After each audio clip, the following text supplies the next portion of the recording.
kneeling in the muck, his pristine contracts ruined in the dirt. The proud man watched his entire career vanish. The farmer he came to break simply stood above him and smiled. What unseen force turned his ultimate weapon into worthless trash? The morning fog still clung to the damp earth as Arthur Miller drove his shovel into the heavy, wet mixture of mud and grain husks. He wore a thick, scarred leather apron over his flannel shirt, its surface permanently stained with the reality of a working farm. Beside him, dozens of spotted heritage pigs moved with contented grunts, their snouts deep in the wooden troughs. Arthur wiped a line of sweat from his brow, his breathing steady and calm. At 35, he possessed the broad shoulders of a man who had worked with his hands all his life, but his eyes carried the sharp, calculating focus of the systems engineer he used to be. He had traded a lucrative corporate desk in the city for these muddy rubber boots, determined to resurrect his family's failing legacy. And for the first time in years, the farm was finally breathing again. A few yards away, Pete, the farm's longtime hired hand, was humming a low tune as he checked the water lines.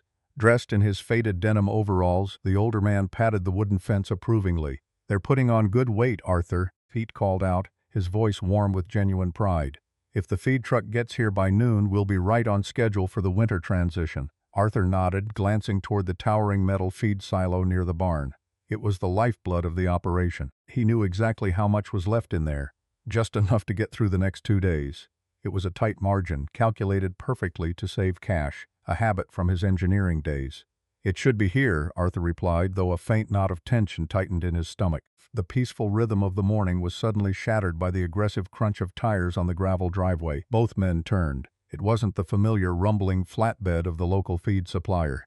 Instead, a sleek, expensive black SUV rolled to a halt near the barn, its polished exterior painfully out of place against the backdrop of rustic wood and wet soil. The driver's door swung open, and Julian Vance stepped out. Julian looked like he belonged in a high-rise boardroom, not standing near a pig pen. He wore a tailored charcoal suit that seemed to repel the morning dampness, his shoes gleaming unnaturally bright against the dirt.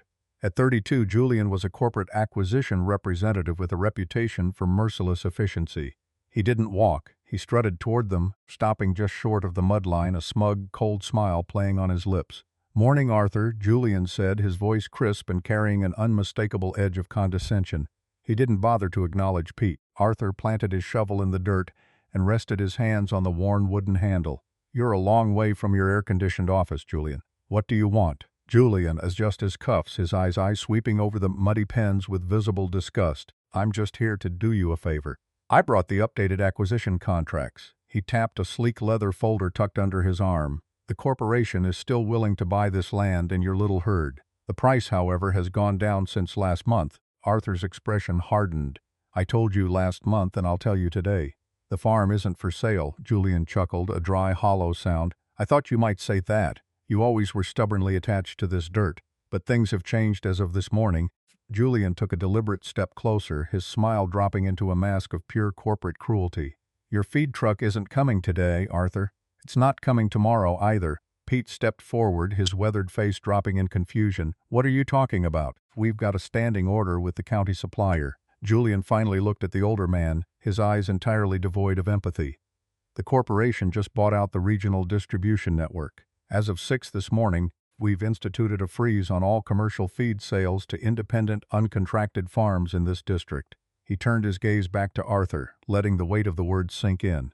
"We squeezed the supply chain. Nobody in the state is going to sell you a single bag of grain unless you're part of our system." The silence that followed was heavy, suffocating. The reality of the threat crashed down on the farm. Without commercial feed, the heritage pigs would starve within a week. The operation would collapse, and the bank would seize the land anyway. It was a flawless, ruthless execution of corporate power. Julian watched Arthur, waiting for the panic, waiting for the proud farmer to beg or shout. "You have no leverage left, Arthur. You can't optimize your way out of starvation. Send the land over by Friday, and I'll make sure you get a small severance. Fight me, and you'll lose everything." A surge of hot, violent anger flared in Arthur's chest, urging him to cross the mud and wipe the arrogant smirk off Julian's face. But Arthur didn't move. He didn't raise his voice. He didn't offer a single word of protest or defense. He simply stood tall in his scarred leather apron, his jaw set like stone, staring right through the corporate suit. Taking Arthur's silence for defeated submission, Julian gave a satisfied nod. "I'll leave the paperwork with your bank. Think about it." He turned on his heel, walked back to his luxury SUV, and drove away, the engine roaring triumphantly down the gravel lane. The heavy fog seemed to close back in as the sound of the vehicle faded. Pete rushed over to the towering feed silo, his hands trembling as he tapped the hollow metal side. "Arthur," the old man whispered, his voice thick with raw terror as he looked at the empty steel giant, "we're cut off. The silo, it's almost empty." "What are we going to do?" Arthur didn't answer immediately. He looked down at the mud, then at the wooden handle of his shovel. Slowly, hands tightened around the worn wood, his knuckles turning white. The anger in his chest was crystallizing, shifting from helpless rage into a cold, calculated focus. A desperate, reckless idea was beginning to form in his mind. Arthur didn't waste a single minute staring at the empty metal silo. By late afternoon, his battered pickup truck was idling in the narrow, damp alley behind a local craft brewery on the edge of town. The air here was thick and heavy, smelling sharply of roasted malt and sour yeast. Steam curled off a massive mound of wet, brownish waste dumped near the back loading dock. Arthur lowered the tailgate of his truck, his leather apron still strapped to his chest, and drove his shovel into the pile. It was heavy, backbreaking work, but with every scoop of spent grain he tossed into the truck bed, the crushing weight of the corporation's threat seemed to lighten just a fraction. To the brewery, this was just soggy, sour-smelling garbage that cost money to haul away. To a corporate suit like Julian Vance, it wouldn't even register on a spreadsheet. But Arthur's systems engineer mind saw past the mess. He saw unrefined fuel, he saw protein, fiber, and moisture. Most important, he saw a way to bypass the monopoly that was trying to strangle his farm to death. The sun had long set by the time Arthur pulled back onto his own property. Under the harsh, flickering glow of a single yellow bulb in the mixing shed, he began to unload. Pete was waiting for him, but the older man's shoulders were slumped in deep defeat. He stared at the steaming, soggy pile of barley husks in the truck bed, his weathered face twisting into a mask of pure skepticism. "Arthur, you can't be serious," Pete said, his voice tight with exhaustion and worry. "That's brewing waste. It's just wet slop. The herd is used to dry commercial pellets. They're going to turn their snouts up at this. And then what, we just sit here and watch them starve?" Arthur didn't argue. He just kept shoveling, breath pluming in the cool night air as he hauled the heavy grain into the large wooden mixing bins. "They're heritage breeds, Pete," he replied, his tone steady. "They were foraging in forests and eating windfall apples long before some corporation decided they needed processed, uniform pellets. We just have to get the ratio right." It was a race against time and biology. Arthur pulled a small, worn notebook from his pocket, quickly consulting the calculations he had hastily scribbled down. He wasn't just throwing garbage into a trough, he was formulating a completely new diet. He measured out the wet spent grain, balancing its high moisture content with dry forage, leftover vegetables, and farm scraps to create a complete nutritional profile. His leather apron was soon caked in damp grain, his muscles burning as he used the shovel to churn the heavy mash by hand. Pete eventually grabbed a pitchfork and pitched in, though he continued to mutter under his breath, clearly bracing for the worst. The older man's fear was palpable. He had spent decades working this land, and the terrifying thought of losing it all because a man in a tailored suit had simply snapped his fingers was tearing him apart. Near midnight, Arthur finally stepped back, wiping his forehead with the back of a filthy arm. The new feed was a thick, textured mash, emitting a rich, earthy aroma of fermented grains and fresh earth. "Let's find out," Arthur said softly. They carried the heavy buckets out to main pens. The pigs were restless, grunting loudly in the darkness, highly agitated that their usual feeding schedule had been broken. Arthur leaned over the wooden fence and poured the mixture into the long troughs. Pete held his lantern up, holding his breath. For a long, agonizing moment, nothing happened. The largest sow waddled forward, sniffing the wet mound suspiciously. She nudged it with her muddy snout, then took a step back. Pete let out a heavy sigh, his shoulders dropping as he prepared to walk away in absolute defeat. But then the sow stepped forward again. She took a tentative bite. She chewed, paused, and plunged her snout back in for a massive mouthful. As if a starting gun had fired, the rest of the herd surged forward. The quiet night was suddenly filled with the frantic, wet sounds of dozens of pigs eating ravenously, fighting for space at the trough to get to the new food. Pete's eyes widened in sheer astonishment, a slow, disbelieving grin breaking across his lined face. Arthur leaned heavily against the wooden fence, a bone-tired but triumphant smile touching his lips. They weren't going to starve. And as the pigs frantically devoured the spent grain mash under the moonlight, neither the two men nor the corporate executives miles away could have possibly known that this desperate meal was quietly setting off a biological shift within the animals, one that would fundamentally change the entire value of the farm. The biological transformation that began in the quiet of the night had taken months to fully materialize. culminating on a bright sun-drenched afternoon in the open yard of the Miller farm. The scent of damp earth and grain that usually dominated the air had been overpowered by the rich, intoxicating aroma of hickory smoke and rendering pork fat. Arthur stood over a heavy iron grate set above an open fire pit. He wore a clean flannel shirt, but his hands were still deeply calloused, his forearms tight from endless nights of hauling wet grain. Standing a few feet away, entirely out of his element in crisp, high-end casual wear, was Chef Thomas. As the head of the region's most prestigious culinary group, Thomas was accustomed to spotless stainless steel kitchens, not the dust-muddy reality of a working farm. Yet, he stood perfectly still, his eyes fixed on the fire with an objective, scrutinizing gaze. He wasn't here to do favors or hand out charity. He was here strictly to evaluate a product. Arthur's heart hammered a steady, nervous rhythm against his ribs. The past months had been a grueling marathon of survival. He had bet the entire legacy of his family's land on his calculated, hand-mixed brewery mash. He knew his herd was healthy, heavier and more vibrant than they had ever been on commercial feed. But elite culinary standards were an entirely different universe. This single tasting would determine if his desperate gamble had actually created a masterpiece or merely delayed the inevitable. Using a pair of long iron tongs, Arthur lifted a thick, perfectly seared cut of pork from the grate. He didn't try to dress it up with heavy sauces or fancy culinary garnishes. He simply placed the rustic cut onto a thick ceramic plate, added a solitary pinch of coarse salt, and handed it to the chef. "Let the meat do the talking," Arthur said quietly. Thomas took the plate and stepped back. He used a small knife to slice a piece, pausing for a moment to examine the cross-section. The marbling was extraordinary, thick, creamy ribbons of fat that looked entirely different from the pale, uniform commercial pork he was used to inspecting. He placed the piece in his mouth. The silence that blanketed the yard felt heavy enough to break. Arthur watched, his breathing shallow, as Thomas chewed slowly. The chef's eyes narrowed in intense concentration, looking down at the ground, processing the flavor. Then, slowly, his eyes widened. He swallowed, looked down at the plate, and took another, larger bite. When Thomas finally looked back up, his professional detachment had completely vanished, replaced by a look of profound, genuine awe. "I have tasted pork from heritage farms across 3 different states," Thomas said, his voice carrying a sudden electric excitement. "But the flavor profile is unbelievably deep. It's earthy, complex, with a subtle sweetness I've never encountered." "What exactly have you been feeding them?" Arthur let out a breath he didn't realize he'd been holding. The crushing tension that had lived in his chest for months instantly dissolved, replaced by a surging wave of overwhelming pride. The exhaustion in his bones was washed away by the realization that his meticulous systems and back-breaking labor had not just saved his farm, they had elevated it. "A custom mash," Arthur answered, a wide, resonant smile finally breaking across his face. "Mostly spent grain from the local craft breweries. We hand-mix it every single day." Thomas shook his head in sheer amazement. "It's phenomenal. It is exactly the authentic, high-quality ingredient I've been searching for." He set the plate down and reached into his leather messenger bag, pulling out a thick, formal document. "I brought the paperwork with me, Arthur.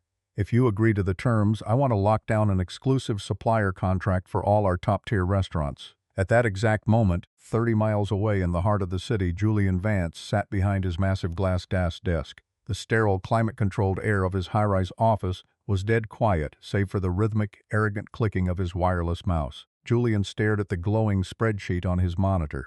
According to his aggressive calculations, the Miller farm's financial reserves had crossed into the red exactly 3 weeks ago. The feed embargo had worked flawlessly. Out there in the mud, Arthur had to be starving, buried in insurmountable debt, and desperate for any lifeline the corporation might throw him. Julian could almost picture the defeated, broken look in the arrogant farmer's eyes. A cold, malicious smile curved Julian's lips. He clicked print and listened to the soft whir of the laser printer, spitting out the final acquisition agreement. He picked up the warm pages, his eyes scanning the incredibly low buyout number he had personally authorized. It was absolute highway robbery, a pathetic fraction of what the land was actually worth. Back at the sunlit farm, Arthur took a pen from Chef Thomas. With a steady hand and a heart full of vindication, he signed his name on the dotted line of the exclusivity contract, securing the farm's survival and cementing its new legacy. Miles away in the chill of his corporate tower, Julian slipped his own predatory contract into a sleek leather folder, completely unaware that the trap he was preparing to spring had just become entirely worthless. Sharp snap of the leather folder closing in the sterile, climate-controlled office felt like the definitive end of a long, drawn-out game. Julian Vance smoothed the lapels of his immaculate suit, a cold, triumphant smile spreading across his face. He glanced one last time at the glowing spreadsheet on his monitor. According to every metric, every financial projection, Arthur Miller had been bleeding cash for months. The feed embargo had been a flawless strategy. By now, the stubborn farmer was undeniably broke, backed into a corner and desperate for any way out. Julian picked up the folder containing the lowest buyout offer the corporation had ever drafted. It was time to go collect his prize. Miles away, the late afternoon sun cast long golden shadows across the Miller farm. Down by the main feeding area, the ground was a thick, treacherous stew of dark mud, trampled barley husks, and standing water. Arthur stood above the muck on a sturdy raised wooden platform, a heavy grain shovel resting easily in his grip. He wore his thick, dark leather apron, sleeves rolled up past his elbows to reveal deeply tanned, muscular forearms. He breathed in the rustic, earthy air of the farm, his posture entirely relaxed. For the first time in what felt like a lifetime, his chest wasn't tight with anxiety. The newly signed exclusivity contract with Chef Thomas was sitting safely on his kitchen table. The war was already won, the enemy just didn't know it yet. The crunch of heavy tires on the gravel drive shattered the quiet of the yard. A sleek, expensive SUV, aggressively parked near the barn, entirely out of place against the weathered wood and rusting machinery. Julian stepped out, not bothering to wait for Arthur to approach him. Driven by pure arrogance, the corporate representative marched directly toward the pens. His pristine leather shoes and tailored suit were a glaring contrast to the rugged reality of the farm. "Time's up, Arthur," Julian shouted before he even reached the fence. His face was already flushed, driven by the intoxicating thrill of victory. He waved the stack of crisp, white legal documents in the air. "I told you this is how it would end. You have nothing left. The accounts are dry, your feed is gone, and this entire stinking operation is done." Arthur didn't move. He stood firmly on the wooden platform, resting his hands on the handle of his shovel. He looked down at the younger man, his expression completely unbothered. He didn't offer a defense, he didn't shout back. He just watched, a faint, knowing amusement flickering in his eyes. Arthur's silence only infuriated Julian further. The veins in Julian's neck began to bulge, his face turning a deep, angry red. He wanted the farmer to beg. He wanted submission. "Don't just stand there looking at me, you stubborn fool," Julian yelled, losing the last of his corporate composure. "You've lost. Now take this contract and sign it before I pull the offer entirely." Blinded by his own rage and desperate to force the papers into Arthur's chest, Julian made a fatal miscalculation. He stepped off the dry grass and stormed directly into the feeding area. He didn't respect the terrain. His expensive, smooth-soled shoes hit the deep, slick slurry of wet mud and rotting grain husks. In a fraction of a second, Julian's feet flew entirely out from under him. He went down hard. His knees slammed into the thick muck, sinking deep into the filthy, wet sludge. He threw his hands out to brace himself, plunging them up to the wrists in pig manure and muddy water. As he flailed, the pristine, white buyout contract slipped from his grasp, scattering into the filthy puddles around him. The crisp pages instantly soaked up the brown water, turning the corporate threat into ruined, soggy trash. Below the platform, a few of the spotted pigs casually nudged the ruined papers with their snouts, entirely indifferent to the man kneeling in their feeding trough. Julian gasped, staring in sheer horror at his ruined suit and filthy hands. He looked up, his face a portrait of utter humiliation and shock. Arthur looked down at the pathetic display from his wooden perch. He didn't step down to help. He didn't offer a hand or a word of sympathy. Instead, Arthur leaned heavily against his shovel, tilted his head back, and let out a booming, resonant laugh. It was a rich, full-throated sound of absolute victory that echoed loudly across the open yard. Julian's jaw trembled, his face burning with shame as he scrambled to pull a ruined, mud-caked page from the muck. You're going to lose everything," he stammered, his voice cracking. Arthur's laughter slowly subsided into a wide, triumphant smile. He looked down at the kneeling executive with supreme calm. "You're a bit late to play the savior, Julian," Arthur said, his voice steady and carrying effortlessly over the yard. "The farm isn't for sale. I signed an exclusive supplier deal with a Michelin star restaurant group a few hours ago. We're locked in at 4 times the commercial rate. So take your garbage off my land. We don't need your feed, and we certainly don't need your permission to survive." Julian froze, the words hitting him harder than the fall. He remained kneeling in the filthy mud, his chest heaving, his fingers desperately clutching a ruined, worthless piece of paper, forced to listen in silence as Arthur's hearty laugh echoed across the farm once more. The harsh, fluorescent lights of the corporate headquarters felt unforgivingly bright the next morning, illuminating every failure Julian Vance had tried so desperately to hide. He stood alone in his spacious, climate-controlled office, his hands trembling slightly as he dropped a silver-engraved pen into a cheap cardboard box. The pristine, tailored suits he usually wore had been replaced by a slightly wrinkled dress shirt. He hadn't slept a single minute since driving back to the city in his ruined, mud-caked clothes. The humiliation of yesterday afternoon still burned hot in his chest, but it was nothing compared to the cold reality of this morning. Word of his disastrous mishandling of the agricultural acquisitions had reached the upper management before he even stepped out of the elevator. He hadn't just failed to secure a cheap buyout. His aggressive, blinding arrogance had pushed the region's most valuable, high-quality independent herd directly into the arms of an elite restaurant group. The corporate executives didn't care about his excuses. They only cared about the massive loss of potential revenue. He had been stripped of his title, his accounts, and his dignity in a meeting that lasted less than 5 minutes. Julian picked up his framed business degree, the glass cold against his fingers, and shoved it into the cardboard box.